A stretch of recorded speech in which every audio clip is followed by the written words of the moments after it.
በማህበራዊ ትስስር አንድ አዋራ ተነስቷል። ከጀርባው የሚገፋው ንፋስ ግን አመክንዮ አይደለም፣ ዘርና ያልተገራ ስሜት እንጂ። ይህ ደግሞ ወደ መንጋ ፍርድ የሚሄድን አባዜ ያሳየናል። በጎጥ ስር የተደበቀ አድመኛ በአንድ ጀንበር ይነሳና በሳምንታት ሳይሆን በዘመናት የተገነባን መልካም ስም በዜሮ ላይ አባዛው ይጥራል። ሰዎች የዘር ካርድ የምትመዝበትን ወቅትና ቦታ የመለየት ጥበብ አላቸው። በቀኝ እየሰጠ ግራውን የሚደብቅ ራሱን ከታይታ የሰወረ ተግባሩ ማንነቱን የሚያስረግጥለት ሰው በተመለከትንበት አይን ገና ወር እንኳን ባልደፈነ የካሜራ ትዕይንት የክፍለ ዘመኑ ክስተት መባሉ ባልከፋ ነበር። ችግሩ ያለው አንተም ተቀብለ አብራ ጨብጭበ የማለታቸው አባዜ ላይ ነው። በእኔ መንገድ የማይሄድ ሁሉ ከጠላት ጋር ነው የሚል የአንድ ምኘት እሳቤ በራሱ አንድን ህብረተሰብ ዝቅ አድርጎ ከማየት የሚመነጭ ይሆናል። ህዝቡ ነውረኝነትን ሳይቀር እየተመለከተ ዝምታን በመምረጡ እንደ አላዋቂ ይቆጠራል። ልታይ ባይነቱ አንዳች መዘዝ ይዞ ሲመጣ ግን መከረኛው ዘር ማስፈራሪያ ሆኖ ይነሳል። ሰውን በዚያ ለማሸማቀቅ ይቀላል። ማሸነፍ ሲሳን በዛሬ ተጠቃው የማለት አባዜ፣ ሲያጠፋ ኢትዮጵያዊ፣ ሲያዝን ደግሞ ዘሩን የሚጠራ ትውልድ። በአገራችን እየታየ ያለው ማህበራዊ ሚዲያ የእድገት ደረጃ ገና ብዙ ይቀረዋል የሚባለው ለዚያ ነው። በዚያ ዙሪያ የሚከወነው ተግባር የህብረተሰባችንን ያስተሳሰብ ደረጃ መለኪያ ሆኖ መታየቱ ግን ያሳዝናል። በሚሊዮኖች የሚቆጠር ህዝብ ዝምታን ስለመረጠ እንጂ የመንጋው ድምጽ ኢምንት ነበር። መንጋው ገና ከዘርና ከግለሰብ ወጣ ብሎ ብሔራዊ አጀንዳ ደረጃ ላይ አልደረሰም። ገና ከካሜራ ይዞ ምጽዋት ከመስጠት ድራማ ውስጥ አልወጣም። ለታይታና ለጭብጨባ ከሚደረጉ ጀብዶዎች ሊላቀቅ አልቻለም። በሴት ዳሌ ከመወራረድና ስብናን እየነኩ ገንዘብ ከመሰጥ አልተላቀቀም። ዛሬ ላይ ቁልቁል አድጎ መሰረቱን በዘር ላይ የመጣሉ አዝማሚያ ግን ትንሽ ያሳስባል። በዚህ ዙሪያ የተሰለፉ ሰዎች የሚዳኙት በፈጠራ ስራቸው ወይንም በሚፈጥሩት ተጽዕኖ ሳይሆን ዘርን መስፈርት በማድረግ ከፍትህ ጋር አጋጭተዋል። በጎ ስራ እየሰሩ በህብረተሰቡ ላይ ይህ ነው የሚባል ተጽዕኖ መፍጠር አንድ ነገር ነው። በፈጠራ ስራ ህብረተሰብን የመሳብ አቅም ማዳበርም ጥበብን ይጠይቃል። በአገራችን ይህን ማድረግ የቻሉ ተጽዕኖ ፈጣሪዎች ጥቂት አይደሉም።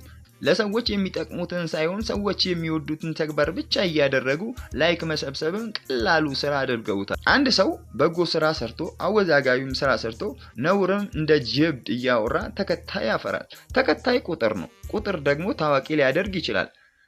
ይሁን እንጂ ተጽዕኖ ፈጣሪ ያሰኘው ወንጀል ሰርቶ ታዋቂ የመሆን እድል እንዳለም የምንዘነጋው አይደለም። እየተነሱ ያሉት ክሬቲቭ አዋርድ እና ኢንፍሉዌንስ የሚባሉት የእንግሊዘኛ መጠሪያዎች ናቸው። ሰው ግን ትርጉሙን በቅጡ ስላልተረዳው አሊያም ስላልተቀበለው ዓላማውን ስቶ በተቆፈረለት ቦታ ውስጥ መፍሰስን መርጧል። የቀን ውሎን ካሜራ ደቅኖ እያሳዩ መዋል ከፈጠራ ስራ ጋር በምን እንደሚያገናኝ የሚያስረዳኝ አልተገኘም። የተከታይ ብዛት ከህግ በላይ ያደረጋቸው የሚመስላቸው ታዝበናል። ታዋቂ በመሆናቸው በትዕቢት የተወጠሩ ነገር ግን ደግሞ የተለመደ መጥቷል። ከአውሮፕላን አንወርድም ምን አታመጡም እንዳሉት ልጆች የተከታዮቻቸውን ቁጥር እየጠቀሱ ምንም ነገር ማድረግ እንደሚችሉ ሲናገሩ ህግ፣ ደንብ የሚባል ማህበራዊ ውል መኖሩን ይዘነጉታል። አንድ ቲክቶከር ቴሌቪዥን ላይ እንዲቀርብ ጥሪ ሲደረግለት አልቀርብም የማለት መብቱ እንደተጠበቀ ሆኖ በግል ለቀረበ ጥሪ በአደባባይ የመመለሱ እሳቤ እውቅና ካመጣቸው ትዕቢት የመነጨ ናት። ዓላማው ሚዲያውን ለማሳጣትና ለአደባባይ ፍርድ ማጋለጥ ይሆናል። እውቅና ከብስለት ስትቀደም አደጋ መፍጠሯ ሳይታለም የተፈታ ነው። ልክ ሎተሪ እንደደረሰው ድሃ ሰው ከድህነት ጋር የኖረ ሰው ያልታሰበ ብር ሲያገኝ የሚፈጠር ሲንድረም አለ። አብዛኛው ከሀብት ማማ ላይ ከመውጣት ይልቅ ባልታሰበ ችግር ይጋለጣል። አዋራ ተነስቷል። እርግጥ ማዕበልን ማስነሳት አንዱ የሚዲያ ባህሪ ነው። ሚዲያ የሚመዘነው በአንድ ህብረተሰብ ላይ በጎ ተጽዕኖ ማሳረፍ መቻሉ ብቻ አይደለም። የመገናኛ ብዙሃን ጥንካሬ የሚለካው የተቃርኖ ማዕበልን መቋቋም አቅሙ ሲኖር ነው። በተቃራኒው አንድ መንጋ ፈጥኖ እያጨበጨቡ መቀጠል ለሚዲያ እጅግ ቀላሉ ተግባር ነው። ሰዎች የሚፈልጉትን ብቻ እያቀረቡ መጓዝ ፖፑሊስት መንገድ ከያዘ ህይወት አይኖረውም። ተጽዕኖ ለመፍጠር ግን የሆነውን እንጂ የሚፈልገውን ከማድረግ መቆጠብ ይጠይቃል። ጋዜጠኝነት ሙያ ከሳይንስና ጥበብ ክህሎት ባሻገር ወፍራም ቆዳ ይጠይቃል። ስስ ቆዳ ያለው ጋዜጠኛ ለማዕበሉ በቀላሉ ይንበረከክና በአስጨብጫቢነት ይቀጥላል። ሴፉ ራሱ ከህብረተሰቡ እሱን ያስቀመጠበትን ስፍራ በውል የተረዳው አይመስለኝም። ከከፍታው ላይ መውረዱ ለትከሻ መለካካት በር የከፈተ ይመስለኛል። አዋቂዎችን በባትሪ እየፈለገ ታዋቂ ከማድረግ ይልቅ ታዋቂን መጋበዙ ያመጣበት መዘዝ ነው። የጎጥ ካርድ መማዘዙ ጉዳይ ግን ሽፋን እንጂ ምክንያት አይደለም። አዶናይ የተባለው ቲክቶከር እንደ ሰው ብዙ ጉድለቶች ያሉት ሰው ቢሆንም እኛ በአገር ደረጃ እንኳን የሌለን ነገር ያሟላል። ቀድሞ የነቃ ወጣት ነው የሚያስብለው ነገር አለ። እኛ ኢትዮጵያውያን የምንሰደደው የትም ነው። ኢትዮጵያውያን የሌለበት የውጭ ሀገር የለም። አፍጋኒስታን ቶራ ቦራ ላይ ቢፈለግ አንድ ሰው እስከማይታጣ ድረስ ተበታትናል፣ ተሰደናል፣ እየተሰደድንም ነው። በየባህሩ ከሚወጣው አስክሬን ውስጥ የኢትዮጵያውያን ሬሳ አይጠፋም። ያልሰመጠንበት ባህር፣ ያልወደቅንበት ምድረ በዳ፣ ያልረገፍንበት ጫካ የለም። በኮንቲነር ታሽገው ህይወታቸው ካለፈ አራዊት ከበላቸው አጋቾች ሽጠው ከገደሏቸው እንደ ባሪያ ከተፈነገሉና በስቃይ ከሞቱ ውጪ ተሽለኩልከው የወጡ እድል ቀንቷቸው በምቹ ሁኔታ የተጓዙ ኢትዮጵያውያን ቁጥር ቀላል አይደለም። እንኳን ስደተኛ ይቅርና አሻጋሪ ኢትዮጵያውያን በሙሉ አቅጣጫ አሉ።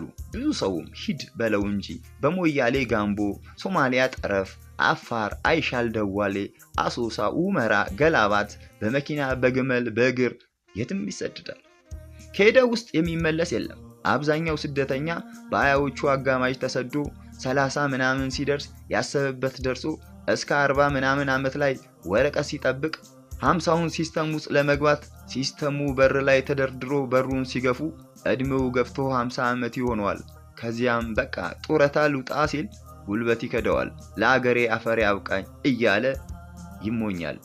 በመጨረሻም የሀገርን አየር ሳይሆን አፈሩን ይቀምሳል። ሀገሩን እንደናፈቀ አንድ ቀን እመለሳለሁ እንዳለ እዛም ሳይኖር ሀገሩም ሳይገባ በአካል እዚያ በሐሳብ እዚህ ክፍያ ወዲያ እህሉ ወዲህ እንደሆነ ያልፋል።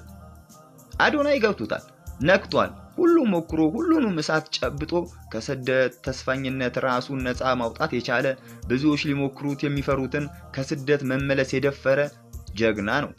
የውጭ ሀገር ኑሮ ከንቱነት፣ ህልመኝነት፣ ቁሳዊነት፣ ደስታና ግዞተኝነት ዘርዝሮ የሚናገር ባዕድነትን ምን ማለት እንደሆነ ደፍሮ የተናገረ የምንከዳውን እውነት ያፈረጠ ጀግና ነው። እንደ ሰው ብዙ አድርጎ ብዙ አይቶ ይሆናል። ስህተትንም የደፈረ ልጅ ቢሆንም እልፍ ብሎ የተናግሮ ቢሆንም እንኳ ብቻውን አልነበረም። ከጉድለቱ ባሻገር ስደትን የጸየፈ ጀግና ነው።